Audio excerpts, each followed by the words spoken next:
Chers frères et sœurs, chers amis, bonjour. Je crois qu'on peut encore souhaiter une bonne année pour vous dire que nous espérons que cette année, dans le cadre de Viens et suis-moi, sera l'occasion de développer votre connaissance et votre compréhension de cette période tellement importante de l'histoire de l'Église dans laquelle nous sommes encore. Nous avons vu la semaine dernière que le rétablissement était toujours en cours et c'est bien ce que nous allons découvrir au fur et à mesure des sections de Doctrine et Alliance cette année. Alors, vous vous souvenez, nous avions étudié la semaine dernière la préface, c'est-à-dire la section 1, et vu que cette préface avait été donnée en novembre 1831, donc environ un an et demi après l'organisation de l'Église, 6 avril 1830, voilà quelques dates à se souvenir. Et bien évidemment, vous comprenez que les sections de Doctrine et Alliance sont plus compréhensibles si l'on aborde également la dimension historique. Ce contexte tout à fait approprié. C'est pourquoi cette année, nous avons prévu, j'espère très bientôt maintenant, de vous donner accès à d'autres documents, en plus de Viens et suis-moi, que vous pourrez tout à loisir étudier si cela vous intéresse d'approfondir certains aspects. Le quoi et le pourquoi, en anglais Know Whys, ce sont des articles beaucoup plus courts, en général 2 pages, parfois une petite vidéo, à travers lesquelles vous pourrez avoir de la réponse à des questions aussi plus spécifiques, de détails, mais tout à fait intéressantes sur l'histoire de l'Église cette année. Il en existe bien sûr sur toutes les Écritures aujourd'hui. Voilà un petit peu pour ce que nous allons essayer de réaliser cette année, en continuant bien évidemment avec Valérie, que je salue ici, et à qui je souhaite aussi une bonne année, d'essayer de vous aider et nous-mêmes de partager certains sentiments, certaines analyses, certaines recherches pour mieux comprendre ce livre de Doctrine et Alliance et l'histoire de l'Église qui l'accompagne. J'en profite pour remercier tous ceux qui travaillent avec nous dans la dimension technique. Ils sont très discrets, ils travaillent dans les coulisses, mais je peux vous dire qu'ils le font avec beaucoup d'efficacité et beaucoup de bonne volonté. Je les remercie de votre part aussi. Et puis, bien évidemment, la pensée d'Aline, qui est toujours de circonstance. Donc voilà, vous avez de quoi dans la semaine, si vous vous ennuyez, d'étudier, d'approfondir et de mieux comprendre. Cette semaine, nous allons étudier peut-être l'événement le plus important de notre point de vue dans l'histoire du monde, après celui de la venue et du sacrifice de Jésus, à savoir la première vision. Cette première vision, ce qu'il faut en remarquer, mais vous le savez sans doute déjà, c'est qu'il y a plusieurs versions.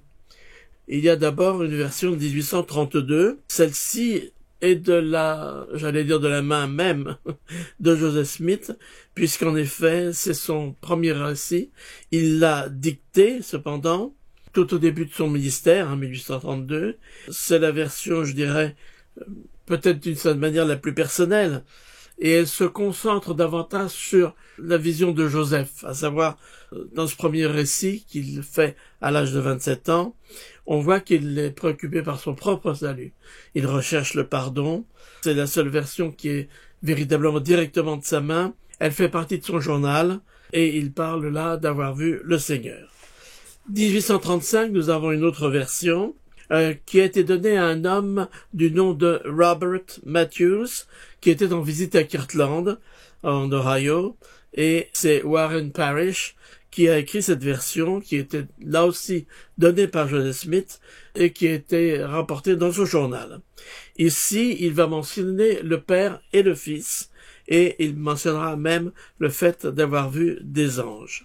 Donc, deuxième version, et nous en avons une troisième en 35, c'est en 38. J'ai fait une erreur de graphie, donc il s'agit bien en troisième de 1838. En fait, cette version de 1838, c'est la plus connue. C'est celle qui a été canonisée dans les Écritures, dans la Perle de Grand Prix, Joseph Smith Histoire, que nous allons étudier et approfondir aujourd'hui, des versets 1 au verset 26. Donc, c'est celle-là qui sert, je dirais, de référence officielle du canon des Écritures que nous avons, et elle est parue tout d'abord dans le magazine Times and Seasons, qui a été publié par l'Église. Enfin, j'espère sans erreur, 1842, une dernière version qui fait partie de ce qu'on appelle la lettre à Wentworth. Vous vous souvenez sans doute que Wentworth était un éditeur du Chicago Democrat, un journal, et qu'il avait posé des questions sur l'Église, et Joseph Smith avait écrit une longue lettre de réponse. Sa version de la première vision de 1842, et c'est là également que vous trouvez les articles de foi que Joseph Smith a rédigés pour répondre sur l'aspect doctrinal pour M. Wentworth. Voilà. Il y a d'autres passages, d'autres récits que d'autres ont entendus et rapportés, mais je voulais me signaler surtout ces 4 versions, 32, 35, 38, désolé, et 42. Mais, bien évidemment, certains ont cherché à voir des contradictions dans ces différentes versions. Je pense que vous, comme moi, on est souvent amené à reprendre un même récit, un événement de notre vie, un moment clé, des aventures, des situations particulières, et en fonction de la personne à qui l'on s'adresse, en fonction de l'auditoire que l'on a, vous le savez, on est amené à faire des récits différents, parce que le point de vue peut être différent. Donc il ne faut pas trop s'étonner d'avoir des versions de la première vision qui soient différents les uns des autres. On pourrait donner bien des exemples, mais si on veut se référer seulement aux Écritures, souvenons-nous que les 4 évangiles, donc de 4 auteurs différents, eux-mêmes portent des différences notoires, avec Jean encore davantage, parce que là on a un point de vue vraiment spécial. On l'appelle l'évangile spirituel, comme vous le savez, mais Matthieu, Marc et Luc, bien qu'ils soient appelés évangiles synoptiques, c'est-à-dire du même point de vue, ils ont des différences parce qu'ils s'adressent à des auditoires différents, des moments différents, avec une culture différente et des objectifs différents. On pourrait bien évidemment aussi rappeler que Alma, lorsqu'il parle de sa conversion, on l'a vu dans les livres de Mormon, va en faire des récits un peu différents. Et puis, on pourra aussi citer l'exemple de Paul, qui parlera de sa vision du Christ sur le chemin de Damas de façon différente en fonction des moments. Voilà, donc je crois qu'il est important de comprendre cela et de ne pas s'en étonner. Peut-être d'ailleurs que ce serait le contraire qui serait le plus étonnant, d'avoir un texte qui soit toujours semblable de toutes les manières et de toutes les façons. Permettez-moi aujourd'hui, peut-être un peu plus que d'habitude, d'être personnel. Ici, je vous ai mis une photo qui présente le temple de Rome, où mon épouse et moi-même avons servi dans le centre des visiteurs pendant 2 ans, après sa consécration, et dans cet merveilleux centre des visiteurs où il y a cette statue du Christ, du Christus, de Thorvaldsen, et des 12 apôtres. Mais bien avant cela, j'ai eu l'occasion, bien évidemment, d'avoir accès au récit de Joseph Smith sur la première vision. La première fois devait être en 1963, peut-être 64. Donc j'étais encore tout jeune, 11 ans peut-être, et à l'époque, mon frère était déjà membre de l'Église. Mon frère Pierre, en 3 semaines d'enseignement, avait été converti et baptisé, en même temps que sœur Lazéras, Josiane, que certains connaissent puisque son mari et elle-même ont servi dans la présidence du Temple de Paris. Et donc, mon frère Pierre s'est fait baptiser, et Josie, alors qu'ils avaient aussi environ 13 ans. Et Philippe, le frère de Josie, avait été converti également peu de temps après. Et il se trouvait que nous étions dans la même école, Philippe et moi, et un matin, nous allions à l'école ensemble, et à l'époque, j'avais très peu de connaissances. Les missionnaires étaient venus chez nous une seule fois, nous parler de l'Amérique ancienne, mais je ne savais quasiment rien de l'Église. N'oubliez pas que mon frère avait été baptisé au bout de 3 semaines. Il allait à l'église tous les dimanches, mais bon, voilà. Personnellement, j'en savais pas plus. Et Philippe pour la première fois de ma vie, à raconter la première vision de Joseph Smith. Philippe a à peu près 1 an de plus que moi, donc vous voyez, nous étions très jeunes. Et je me souviens très bien, très nettement, d'avoir été frappé par ce récit et de m'être fait la réflexion, du haut de mes 10-11 ans, c'est tellement incroyable que ça ne peut être que vrai. Une sorte de flash spirituel qui, dès lors, m'a convaincu que cette première vision avait vraiment eu lieu. En 65, donc quelques années plus tard, je me suis converti moi-même et j'ai été baptisé. Et depuis, ce témoignage m'a accompagné.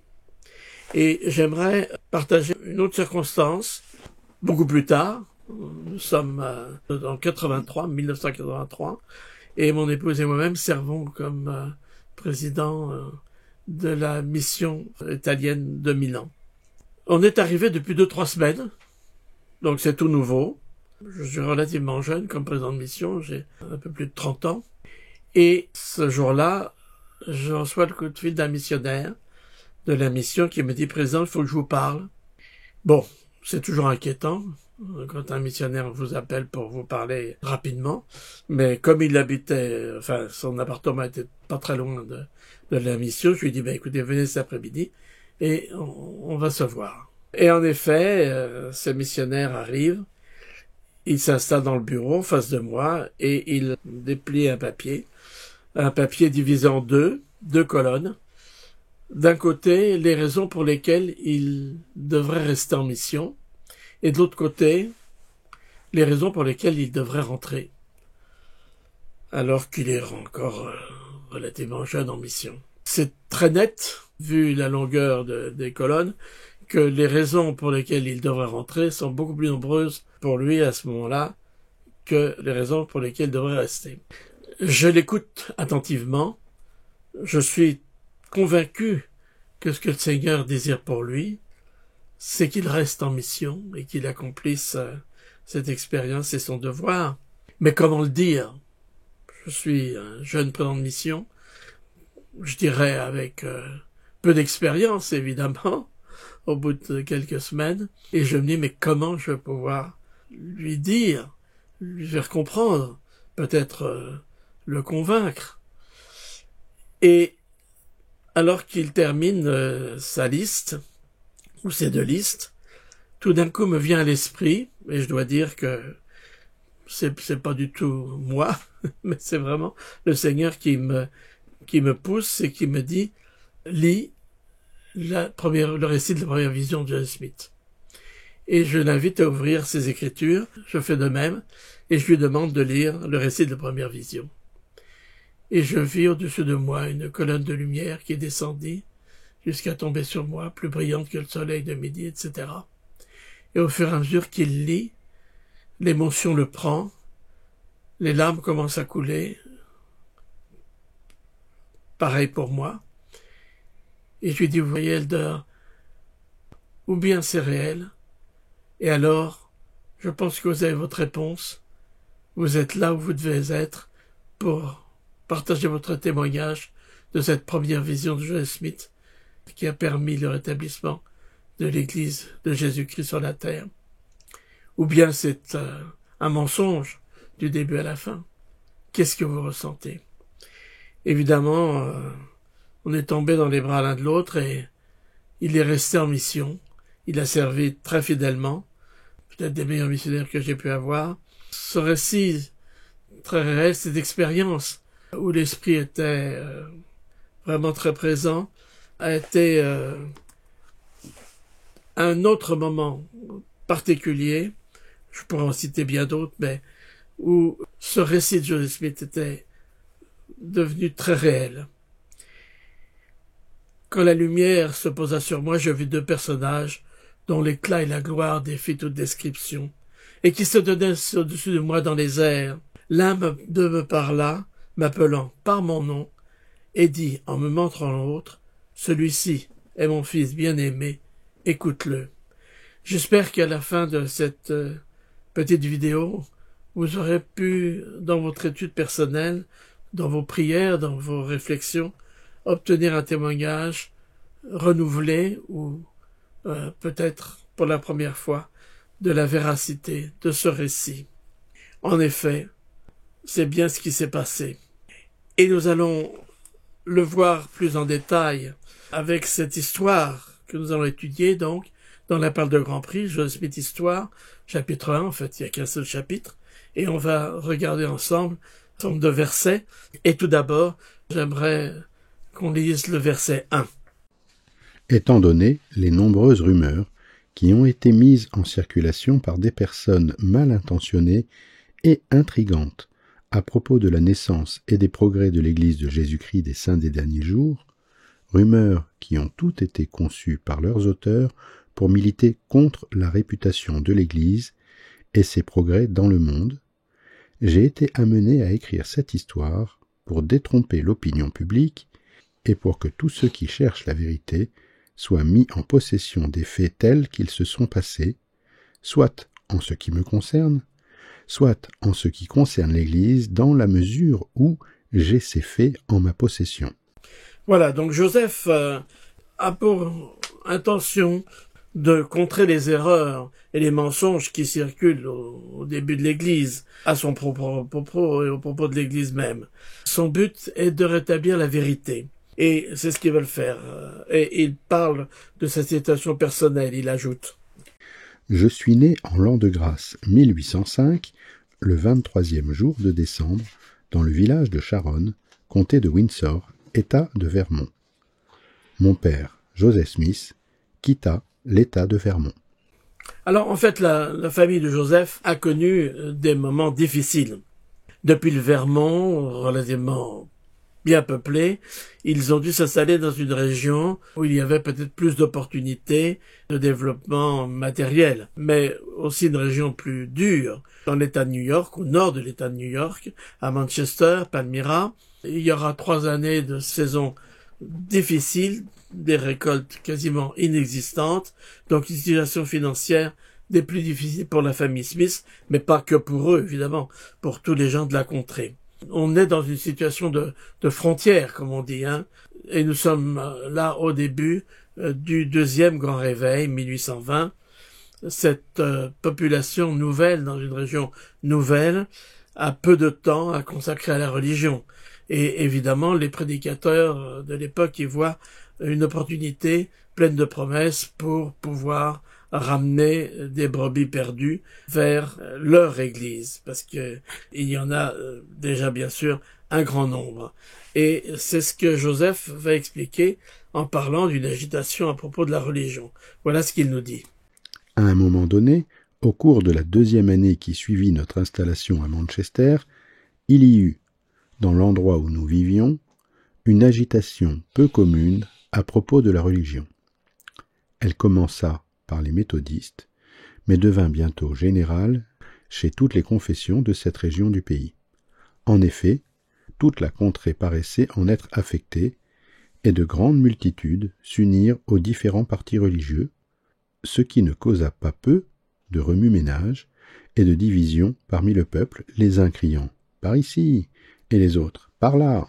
Il s'ensuivit une grande confusion et de mauvais sentiments, prêtres luttant contre prêtres, et convertis contre convertis, de telle sorte que tous les bons sentiments qu'ils avaient les uns pour les autres, s'ils avaient jamais existé, se perdirent à tout jamais dans une querelle de mots et un combat d'opinions.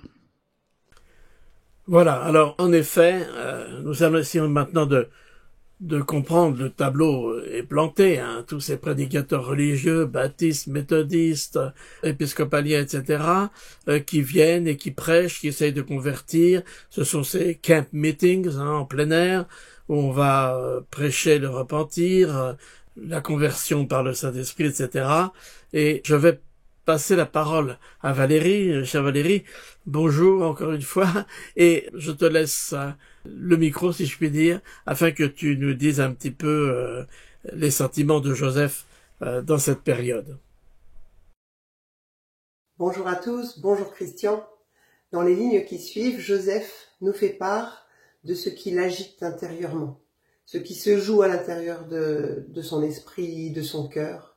Il dit: Pendant cette période de grande agitation, mon esprit fut poussé à réfléchir sérieusement et à éprouver un grand malaise. Mais quoique mes sentiments fussent profonds et souvent poignants, je me tins cependant à l'écart de tous ces partis, tout en suivant leurs diverses assemblées, aussi souvent que j'en avais l'occasion.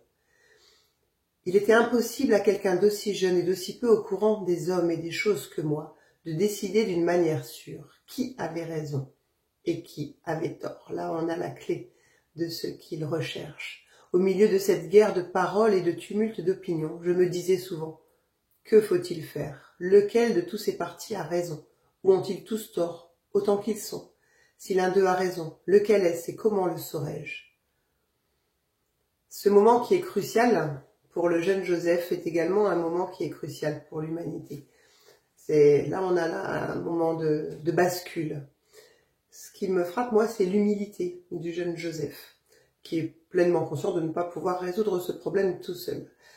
Et nous savons tous que l'humilité est le premier pas pour recevoir la révélation. On voit également dans ses propos que l'esprit de Joseph travaille. Il réfléchit sérieusement, il s'interroge. On peut même noter que le Seigneur l'aide finalement à se poser des questions. Il assiste aux réunions de prédication aussi souvent qu'il le peut, il parle à sa mère, peut-être également à d'autres personnes. Et parallèlement à ce processus de réflexion, son cœur travaille aussi. Il ressent un malaise, ses sentiments sont intenses et troublés, et cela me fait penser à Doctrine Alliance 8, au verset 2, « Je te le dirai dans ton esprit et dans ton cœur ». Et là, l'esprit et le cœur sont en mouvement. Beaucoup d'entre nous se posent aussi des questions aujourd'hui, et on aimerait souvent avoir une réponse immédiate, claire, toute faite. Mais il est vrai que le Seigneur nous laisse souvent chercher, faire des efforts, et il nous guide pas à pas vers là où se trouvera la réponse. Et ce temps, je crois, nous permet de mûrir, de nous préparer intellectuellement et émotionnellement à recevoir la réponse qui nous attend. Et ce cheminement que l'on voit chez Joseph, c'est vrai qu'on peut également se l'appliquer à nous. C'est ainsi que Joseph, après un temps non négligeable de recherche, d'interrogation, qui nous fait penser au triptyque de Matthieu, demander, chercher, frapper, est finalement amené à une écriture qui sera la clé qui lui ouvrira la révélation. Tandis que j'étais travaillé par les difficultés extrêmes causées par les disputes de ces partis de zélateurs religieux, je lus un jour l'épître de Jacques, chapitre 1, verset 5, qui dit « Si quelqu'un d'entre vous manque de sagesse, qu'il la demande à Dieu, qui donne à tous simplement et sans reproche, et elle lui sera donnée. » Jamais aucun passage de l'Écriture ne toucha le cœur de l'homme avec plus de puissance que celui-ci ne toucha alors le mien. Il me sembla qu'il pénétrait avec une grande force dans toutes les fibres de mon cœur. J'y pensais constamment, sachant que si quelqu'un avait besoin que Dieu lui donne la sagesse, c'était bien moi. Car je ne savais que faire, et à moins de recevoir plus de sagesse que je n'en avais alors, je ne le saurais jamais, car les professeurs de religion des diverses confessions comprenaient si différemment les mêmes passages de l'Écriture, que cela faisait perdre toute confiance de régler la question par un appel à la Bible. Qu'il a bien perçu, de son jeune âge, les limites de la compréhension intellectuelle des Écritures. Enfin, j'en vins à la conclusion que je devais ou bien rester dans les ténèbres et la confusion, ou bien suivre le conseil de Jacques, c'est-à-dire demander à Dieu. Je me décidai finalement à demander à Dieu, concluant que s'il donnait la sagesse à ceux qui en manquaient, et la donnait libéralement et sans faire de reproches, je pouvais bien essayer. Ce passage me touche beaucoup et j'imagine qu'il touche nombre d'entre vous, parce qu'on a souvent vécu des expériences similaires de trouver dans des écritures la réponse, la révélation que nous attendions. Et j'aime les mots qu'il utilise pour exprimer ce qu'il a ressenti. Et en tout cas, se poser des questions et chercher des réponses, c'est un processus normal, c'est un processus naturel pour chacun et peut-être plus encore pour un saint des derniers jours. La question qui demeure est où irons-nous chercher les réponses? Il est allé les chercher dans la Bible. Et que ferons-nous une fois que nous les aurons reçues? Et ce qui est clair avec Joseph, c'est qu'il est décidé à mettre en pratique ce qu'il a lu et à agir de façon rapide et décidée. Alors en effet, pour ça des derniers jours, se poser des questions. Merci Valérie de cet éclairage tout à fait passionnant. C'est quelque chose, je dirais, de naturel, puisque le rétablissement de l'Église part d'une question que le jeune Joseph se pose, comme on vient de le voir. Et j'aimerais reprendre un autre récit, celui du Christ. Vous vous souvenez qu'à un certain moment, beaucoup de disciples vont faire défaut et vont s'en aller parce que ils ont le sentiment que Jésus devient trop radical et ils s'éloignent. À tel point que Christ demande à ses apôtres et disciples fidèles si eux aussi vont l'abandonner. Ce à quoi Pierre, l'apôtre Pierre répond, « À qui irions-nous » Jean 6, les versets 68-69. « À qui irions-nous » Et j'aimerais vous citer ce texte de Présent Ballade qui explique le contexte et comment, en effet, cela peut nous aider. C'est pareil aujourd'hui.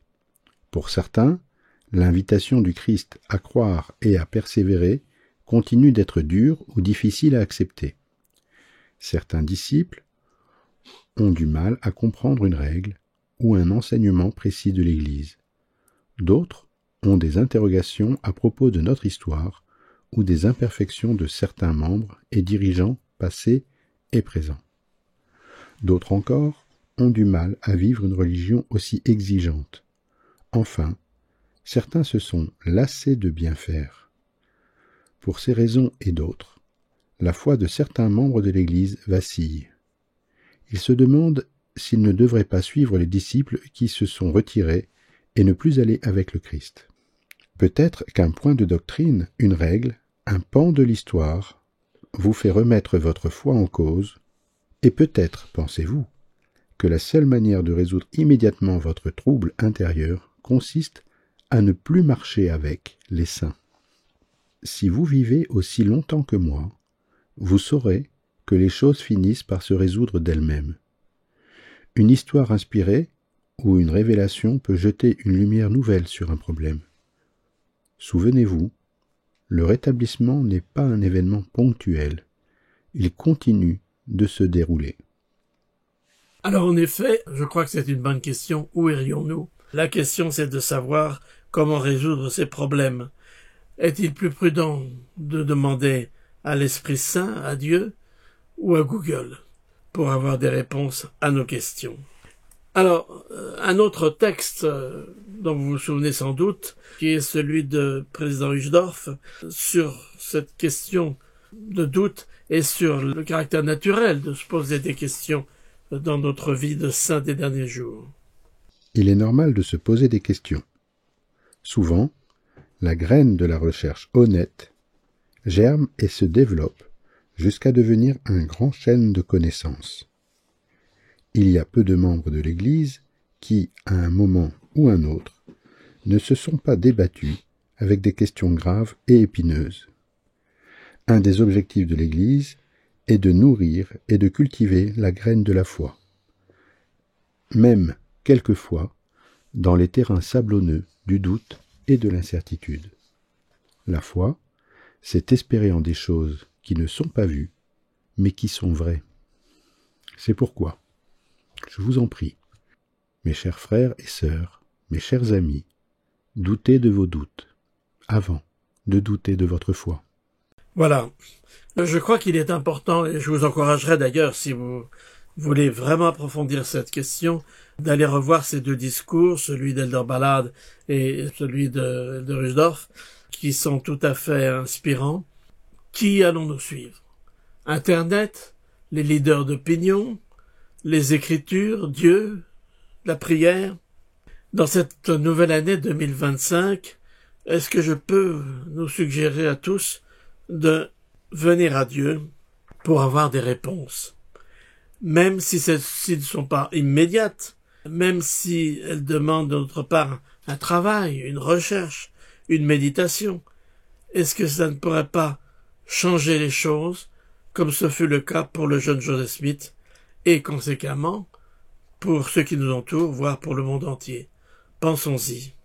Alors, en effet, si on réfléchit bien et qu'on pense à Joseph Smith, qui nous dit qu'il avait décidé finalement de tenter l'expérience, il nous explique comment les choses se sont déroulées. Il a décidé de mettre à exécution ce verset de l'Écriture. Jacques 1, 5. Cette écriture avait pénétré, nous dit-il, avec une grande force dans toutes les fibres de son cœur. Il y pensait constamment, nous dit-il, ce qui l'amena à demander à Dieu. Il est clair aussi que le jeune Joseph est dans un processus qui a demandé du temps, des efforts, de la réflexion.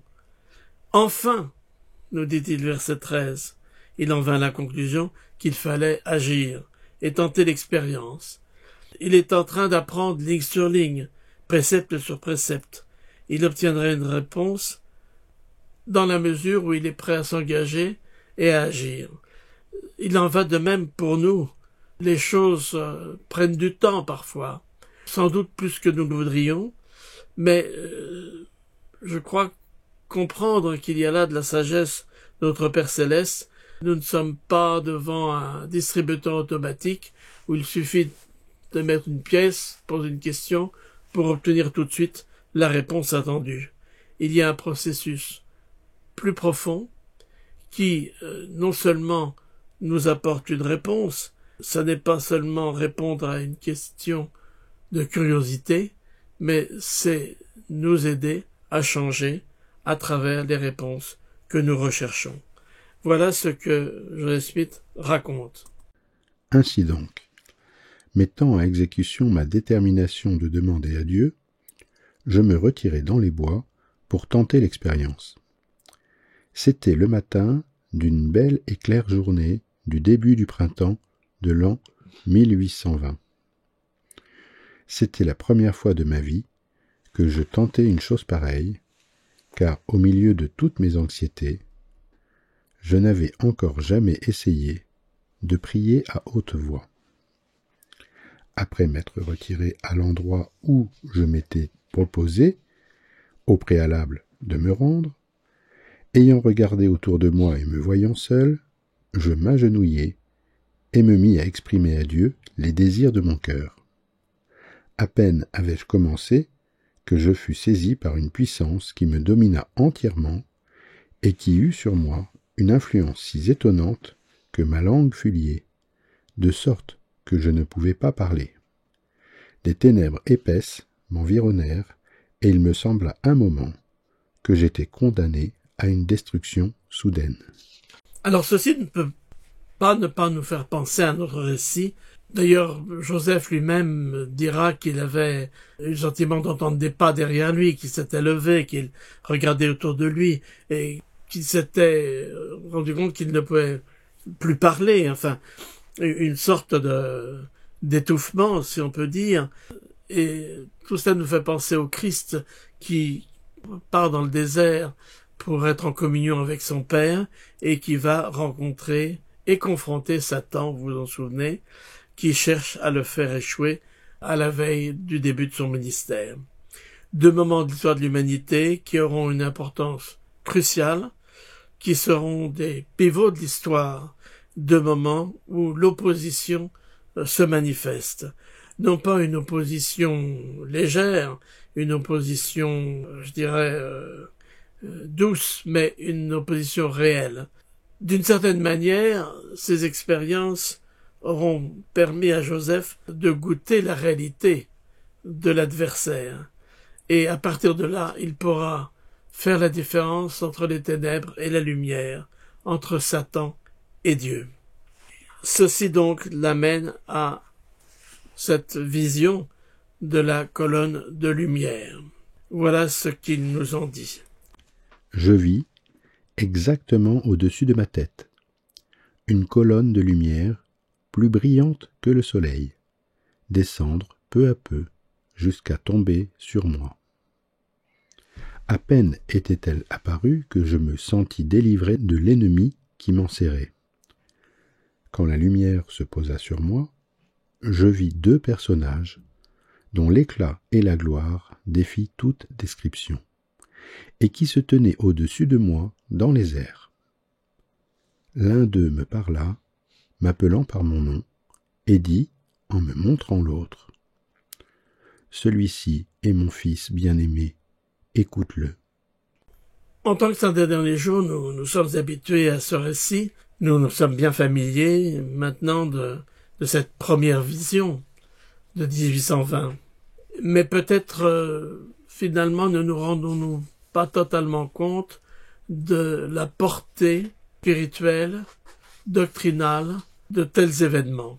J'aimerais laisser la parole maintenant à Valérie qui, en suivant un discours de Robert Millet, un éminent professeur de Brigham Young, spécialiste de l'histoire et de la doctrine de l'Église, qui a écrit en effet un article tout à fait intéressant. Elle va reprendre ces différents points de doctrine qui vont nous rappeler ou nous aider à mieux comprendre que ce qui s'est passé dans ce bosquet que nous appelons bosquet sacré n'était pas indifférent et que de grandes choses sont venues à la lumière et à la compréhension des hommes, et alors que depuis des siècles les hommes et les théologiens, philosophes les plus éminents se posaient la question de la divinité, du rapport avec l'homme, des rapports entre Christ et son Père, Joseph Smith, dans cette vision, dans cette révélation, en quelques instants, si je puis dire, va en apprendre plus que des siècles d'études et de réflexion. Je crois que ça vaut la peine d'y passer un peu de temps, même si c'est un petit peu long. J'espère que vous aurez à cœur de vous accrocher pour vous rendre compte que grâce à Joseph, nous savons des choses que l'humanité ignorait pendant des siècles. Valérie, le temps t'appartient. Grâce à la première vision, nous apprenons des principes de doctrine fondamentaux qui peuvent nous aider dans notre parcours de chrétien. Les différents points que l'on trouve dans les diapos suivantes proviennent de l'article de Robert Millet, qui date de 2021 et qui s'intitule Doctrinal Insights from Joseph Smith's First Vision. Premier point, première leçon que l'on peut tirer de la première vision, c'est qu'une apostasie universelle, c'est-à-dire un abandon de l'évangile de primitif et des enseignements de Joseph Smith, a eu lieu quelque temps après la mort du Sauveur et des apôtres.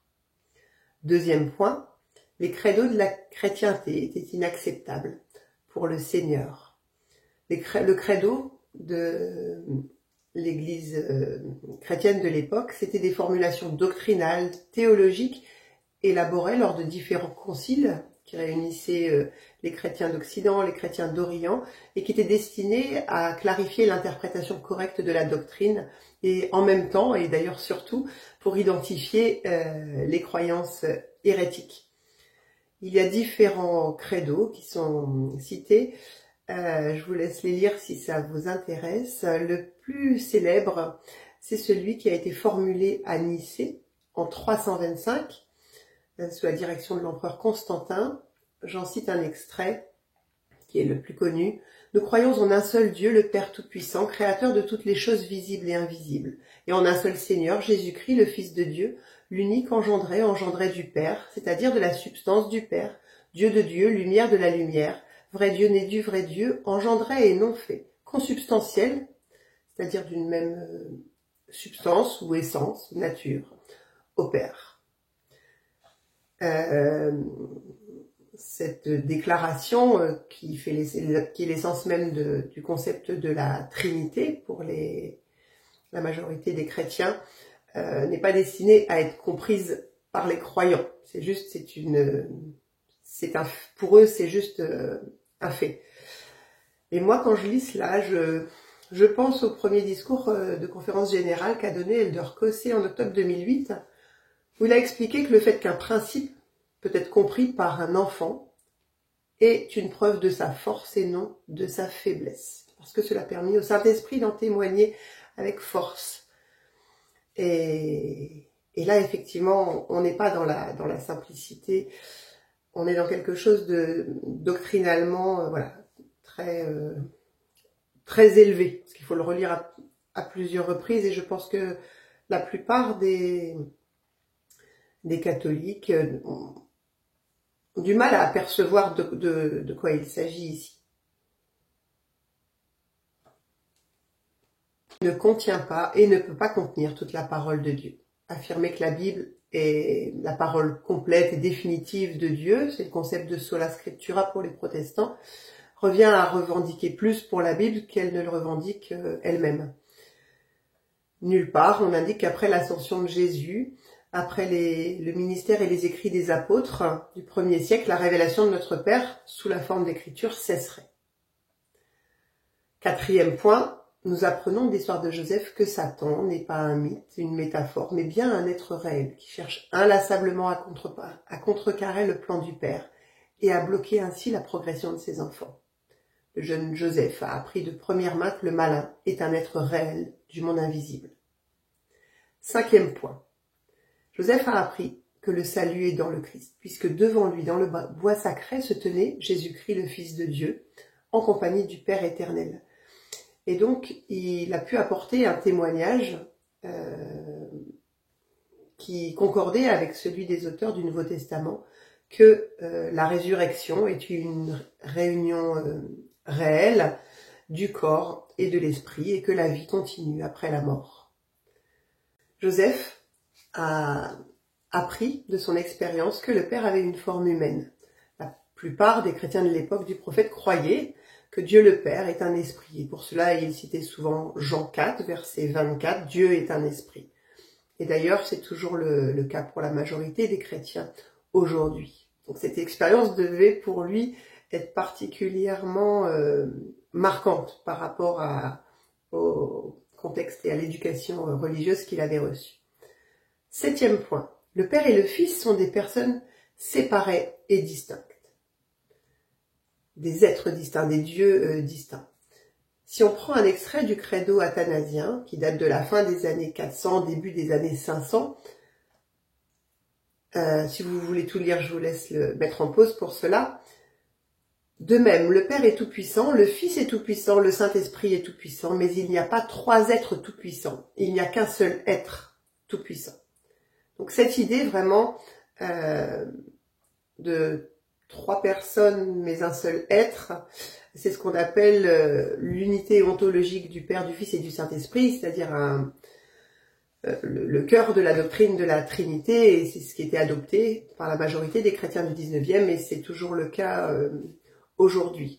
Et donc pour Joseph, le fait de voir les 2 personnages distinctement, et en plus de voir le Père sous forme humaine, voilà, c'était pour lui quelque chose de révolutionnaire pour l'époque.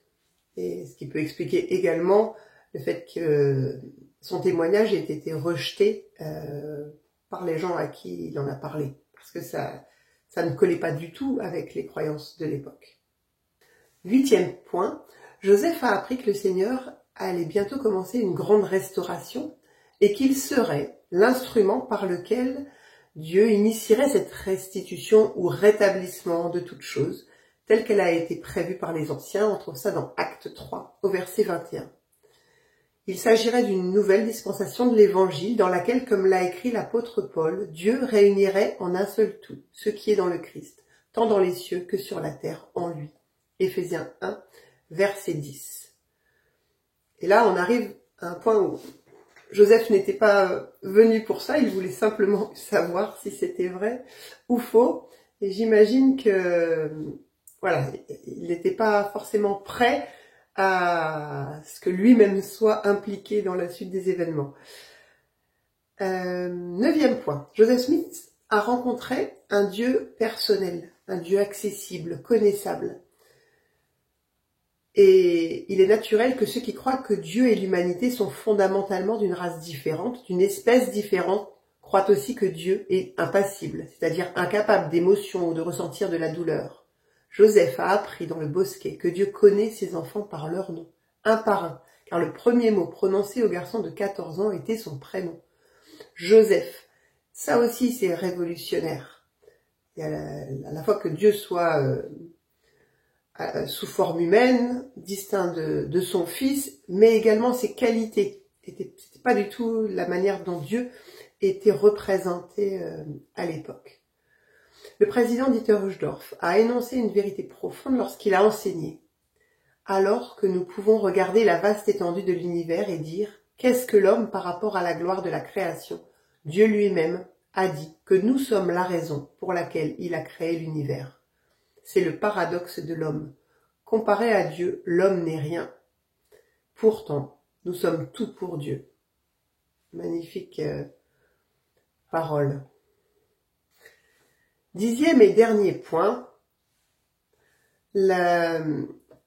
l'expérience que Joseph a eue lors de la première vision, sa quête pour trouver la vérité, le salut de son âme, fournit un modèle pour nous sur la manière de s'approcher de Dieu et de recevoir des réponses. Et nous pouvons prendre un moment pour réfléchir à la manière dont Joseph a pu pénétrer le voile, contempler les deux membres de la divinité. Et pour nous accompagner dans cette réflexion, voici quelques paroles du président Nelson, données à la conférence d'avril 2018. Comment pouvons-nous devenir les hommes et les femmes, les serviteurs à l'image du Christ que le Seigneur veut que nous soyons? Comment pouvons-nous trouver des réponses aux questions qui nous laissent perplexes? Si l'expérience transcendante de Joseph Smith dans le bouquet sacré nous enseigne quelque chose, c'est que les cieux sont ouverts et que Dieu parle à ses enfants. Le prophète Joseph Smith a établi un modèle à suivre pour répondre à nos questions. Attiré par la promesse de Jacques selon laquelle si nous manquons de sagesse nous pouvons demander à Dieu, le jeune Joseph a posé sa question directement au Père Céleste. Il a cherché la révélation personnelle et sa recherche a ouvert la dernière dispensation. De la même manière, qu'est-ce que votre recherche vous ouvrira? Quelle sagesse vous manque-t-il? Que ressentez-vous le besoin urgent de savoir ou de comprendre? Suivez l'exemple du prophète Joseph. Trouvez un endroit tranquille où vous pouvez vous rendre régulièrement. Humiliez-vous devant Dieu et penchez votre cœur auprès de votre Père Céleste. Tournez-vous vers lui pour obtenir des réponses et du réconfort. J'ai vécu des expériences où je me suis tournée vers Dieu et une fois, ça a été en pleine nature, en suivant l'image de Joseph dans une forêt. J'ai voulu vivre cette expérience et elle a été belle. Mais plus souvent, ça s'est trouvé dans ma chambre, dans mon salon, alors que j'étais seule à la maison. Et je vous témoigne que ce modèle, suivi par Joseph, est vrai. Et c'est le moyen par lequel Dieu peut nous parler aujourd'hui. Merci Valérie, merci à Frère Milette, et j'espère que tout cela nous fera réfléchir sur la chance que nous avons, que cette première vision nous aide à comprendre tellement de vérités profondes, et bien évidemment notre relation avec le Père et son Fils Jésus-Christ. Tout cela, Joseph Smith en a fait l'expérience, et cela allait changer évidemment sa vie, et avec son très jeune âge, son éducation limitée, c'est un garçon évidemment intelligent, mais qui n'avait pas eu beaucoup d'occasion d'aller à l'école, il fallait travailler dans les champs, etc. Son enthousiasme est tel qu'il veut en parler comme tout converti, partager ce qu'il sait être vrai, ce qu'il sait être juste, ce dont il a fait l'expérience. Mais, comme il nous le dit, ça va pas être très très facile. Je demandai au personnage qui se tenait au-dessus de moi, dans la lumière, laquelle de toutes les confessions avait raison, car à l'époque, il ne m'était jamais venu à l'idée qu'elles étaient toutes dans l'erreur, et à laquelle je devais me joindre. Il me fut répondu de ne me joindre à aucune, car elles étaient toutes dans l'erreur. Lorsque Joseph pose sa question, pris dans le bosquet, il pense obtenir une réponse, devient ceci ou cela. Il y a, comme nous l'avons vu, beaucoup de différentes églises qui se disputent les convertis, si je puis dire. Mais là, il apprend une chose dont il ne se doutait pas, à savoir qu'aucune ne contenait toute la vérité, mais qu'il serait l'instrument par lequel celle-ci serait rétablie. Alors, il essaie d'en parler, mais à sa grande surprise, sa bonne nouvelle n'est pas du tout accueillie, même lorsqu'il en parle à un pasteur de sa connaissance. Il voit que petit à petit, d'abord on lui dit que tout ce qu'il raconte vient du diable, et que finalement il devient le sujet de persécution. Lui, un pauvre petit jeune homme de 14-15 ans, on pourrait se dire, bon, c'est un candidat négligeable, mais l'opposition qu'il rencontre, peut-être d'une certaine manière, lui fait comprendre l'importance de ce qu'il a vécu. Voilà ce qu'il dit. Pourquoi me persécuter parce que j'ai dit la vérité? J'ai réellement eu une vision. Et qui suis-je pour résister à Dieu? Et pourquoi le monde pense-t-il me faire renier ce que j'ai vraiment vu? Car j'avais eu une vision. Je le savais. Et je savais que Dieu le savait. Et je ne pouvais le nier, ni ne l'oser. Du moins, je savais qu'en le faisant, j'offenserais Dieu et tomberais sous la condamnation. Mes chers frères et sœurs, mes chers amis, je crois que nous avons là, dans ce récit de Joseph, un modèle, un paradigme, un exemple à suivre.